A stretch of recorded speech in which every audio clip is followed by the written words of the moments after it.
Fantastic কিংডমে Shakib Khan আর অপু বিশ্বাস ঘুরতে গেল, আর এবার ঈদে মিল হলো এই তারকা দম্পতির।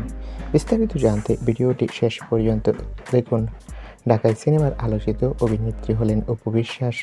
একসময় সাকিব খানের সাথে অনেকগুলো ব্যবসা সফল সিনেমা উপহার দিয়েছেন, তবে মাঝে সাকিব খানের সাথে দূরত্ব বেড়ে গিয়েছে।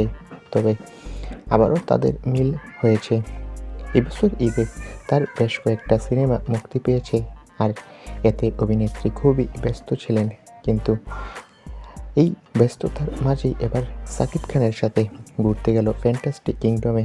অভিনেত্রীর একটা টিভি চ্যানেলে ইন্টারভিউ ছিল, কিন্তু সেটা অভিনেত্রী ক্যান্সেল করে দিয়ে সাকিব খানের সাথে ঘুরতে হঠাৎ করেই ফ্যান্টাস্টিক কিংডমে চলে যান। আসলে সাকিব খান অপু বিশ্বাসকে সারপ্রাইজ দিয়ে সেখানে নিয়ে যায়, আর টিভি চ্যানেলকে অভিনেত্রী না করে দেয়। সেখানে গিয়ে নাকি অপু বিশ্বাস সাকিব খানকে মজা করে বলে, সাকিব তুমি শুধু আমার।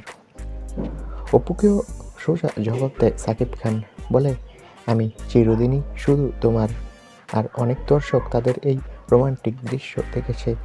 এ থেকেই বোঝা যাচ্ছে তাদের সংসার আবারও জোড়া লাগছে।